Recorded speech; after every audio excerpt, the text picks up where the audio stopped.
1879, sebuah peristiwa mengejutkan mengguncang dunia kolonial. Pasukan Inggris yang terkenal dengan kekuatan dan teknologinya dihancurkan oleh prajurit-prajurit lokal bersenjatakan tombak. Perang Zulu versus Inggris menjadi salah satu momen paling tak terduga dalam sejarah penjajahan, ketika suku dari Afrika Selatan berhasil mempermalukan kekuatan militer Eropa. Bagaimana ini bisa terjadi? Pertempuran di Isandlwana menjadi simbol perlawanan dan kebangkitan. Dunia Barat menyaksikan dengan bingung bagaimana formasi tradisional dan keberanian luar biasa bisa menumbangkan strategi dan teknologi kolonial. Ini bukan sekadar perang biasa, melainkan benturan dua dunia, tradisi melawan modernitas. Semangat juang melawan imperialisme, namun di balik kemenangan Zulu, ada banyak pertanyaan yang belum terjawab. Apakah ini murni karena strategi brilian dari sang pemimpin Zulu? Ataukah karena kesalahan fatal dari pihak Inggris sendiri? Dalam video kali ini, kita akan membongkar lapis demi lapis misteri di balik kemenangan yang mengguncang dunia itu. Selamat datang di Investigasi AI. Kita akan menyusuri jejak sejarah, mengumpulkan bukti, dan menyelami pikiran para jenderal untuk mengungkap bagaimana suku Zulu bisa mengalahkan tentara Eropa.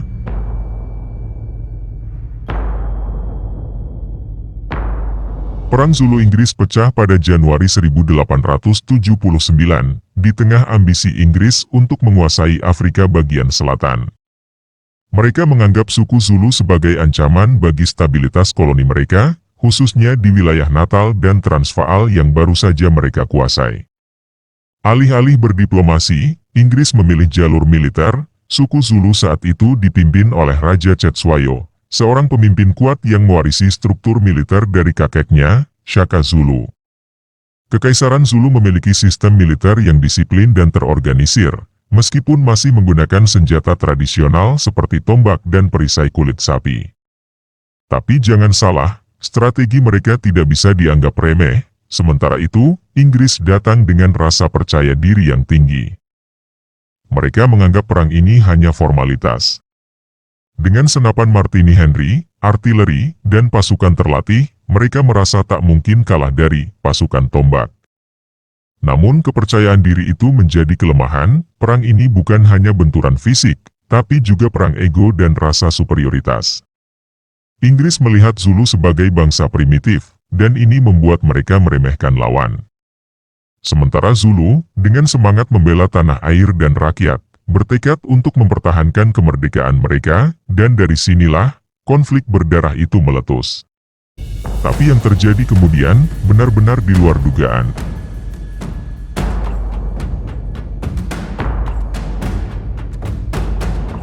Salah satu kunci kemenangan Zulu adalah taktik militer yang dikenal sebagai tanduk kerbau.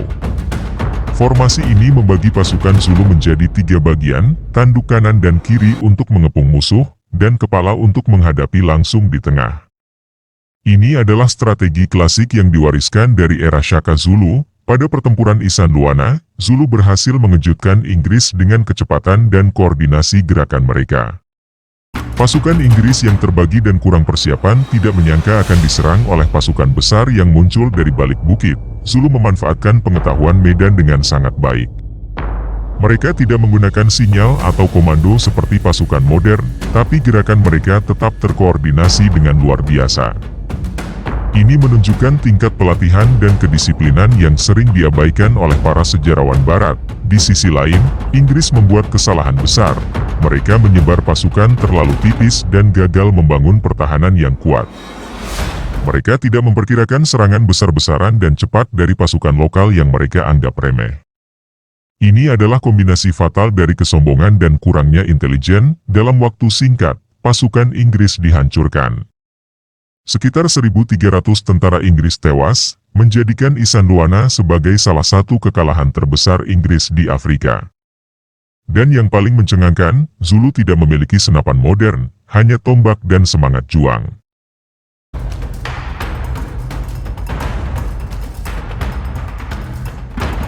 Keberanian Zulu bukan hanya karena strategi, tapi juga karena dorongan psikologis yang sangat kuat.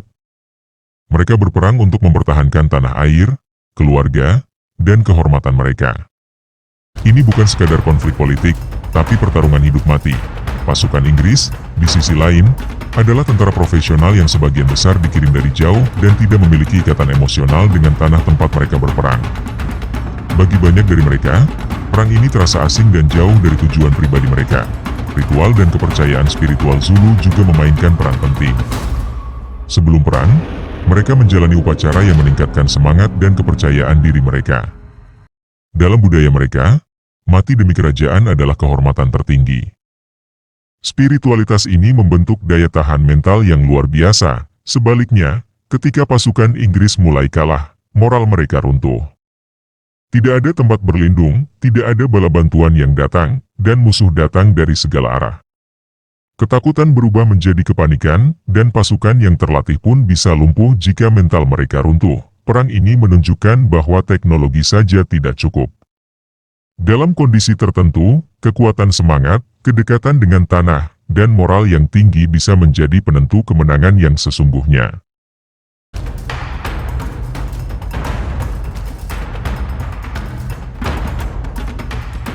Kemenangan Zulu di Isandlwana membuat gempar dunia barat. Surat kabar di Inggris dipenuhi berita tentang aib kolonial. Bagaimana mungkin pasukan kerajaan dikalahkan oleh orang-orang setempat bersenjatakan tombak? Kekalahan ini mengguncang kepercayaan diri Inggris. Kejadian ini memaksa Inggris untuk mengirim bala bantuan lebih besar ke Afrika Selatan. Mereka kembali dengan kekuatan penuh dan akhirnya berhasil menundukkan kerajaan Zulu beberapa bulan kemudian. Tapi luka dari kekalahan di Isandlwana tak pernah benar-benar hilang. Bagi Afrika, kemenangan ini menjadi simbol harapan. Bahwa meski dijajah dan diremehkan, mereka masih bisa berdiri tegak. Isandlwana menjadi legenda yang menginspirasi perlawanan di masa-masa berikutnya. Dari penjajahan hingga perjuangan kemerdekaan, secara global, peristiwa ini juga menjadi pelajaran bagi bangsa kolonial. Mereka mulai memahami bahwa penaklukan tidak selalu mudah. Bahwa semangat lokal bisa menjadi kekuatan besar yang tak bisa diukur dengan senjata saja. Namun, kemenangan Zulu juga datang dengan harga mahal. Mereka akhirnya kalah dalam perang jangka panjang. Tapi satu hal jelas, mereka telah menulis sejarah. Mereka telah menunjukkan bahwa keberanian bisa mengalahkan kekuatan.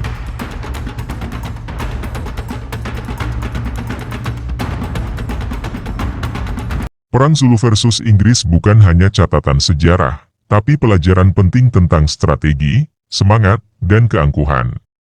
Seringkali, pihak yang dianggap lemah ternyata menyimpan kekuatan yang tak terlihat oleh mata modern. Kita belajar bahwa pertempuran tak selalu dimenangkan oleh teknologi.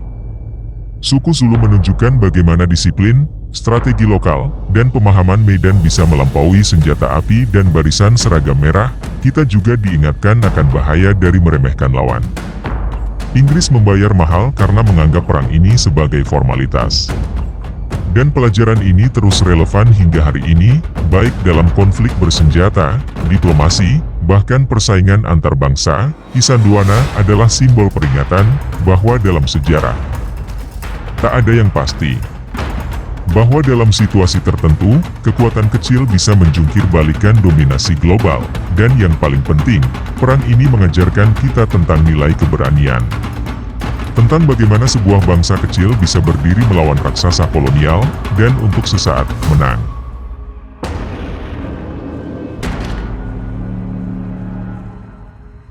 Perang Zulu versus Inggris bukan hanya cerita tentang pertempuran di padang rumput Afrika Selatan. Ini adalah kisah tentang harga diri, keberanian, dan taktik yang cerdas. Sebuah momen ketika yang tak mungkin menjadi kenyataan. Suku Zulu mungkin akhirnya dikalahkan, tapi mereka sudah menorehkan jejak abadi dalam sejarah. Isandlwana akan selalu diingat bukan sebagai kekalahan Inggris, tapi sebagai kemenangan jiwa manusia melawan kesombongan imperialisme. Dalam dunia yang terus berubah, kisah ini tetap relevan. Bahwa tidak ada kekuatan yang abadi, dan bahwa keberanian selalu punya tempat dalam sejarah. Dan disinilah investigasi AI mengakhiri pencarian kita hari ini. Tapi pertanyaan selanjutnya selalu terbuka, berapa banyak lagi sejarah yang kita abaikan hanya karena ditulis oleh pihak yang menang?